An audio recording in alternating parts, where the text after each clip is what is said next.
একটা চার ব্যবস্থা নাই। আরে চায়ের খড়ি কি আমরা নিয়ে আসবো নাকি?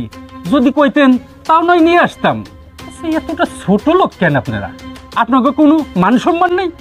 আর একটা কথা বুঝতে পারতেছি না, বিয়ের আগে যে যৌতুক বাবদ 2 লক্ষ টাকা দেওয়ার কথা ছিল, আজকে 6 মাস হয়ে যায়, সেই টাকা দেওয়ারও তো কোনো খবর নাই।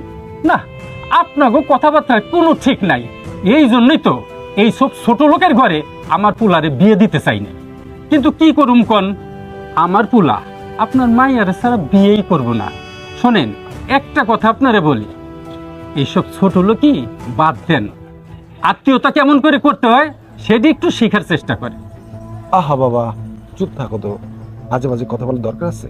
এই, কি চুপ থাকবো? তোর শ্বশুর এখন পর্যন্ত যৌতুকের টাকা দিতে পারে নাই, আর আমারই কষ্ট চুপ থাকবে? হ্যাঁ শ্বশুর আব্বা, আমার আব্বাই তো ঠিকই কইছে। আপনার যৌতুকের টাকা দিতে চাইছিলেন, সেই যৌতুকের টাকা দিতে এত গুরুমুষি করতেছেন কেন? হ্যাঁ, এছাড়াও আপনাদের সংসারের অসচ্ছলতা থাকার কারণে যখন যা লাগে আমি তো সবকিছুই দিতেছি। বাবারে, তুমি তো জানোই অনেক জায়গা থেকে ধার দিনা কইরা মায়াডারে বিয়া দিছে।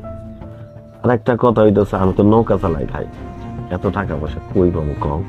তারপরে তো বাজান আমি কইছি কিছুদিন পরে যেমনি হোক ধার দিনা করে আমি টাকাটা দিয়ে দেব।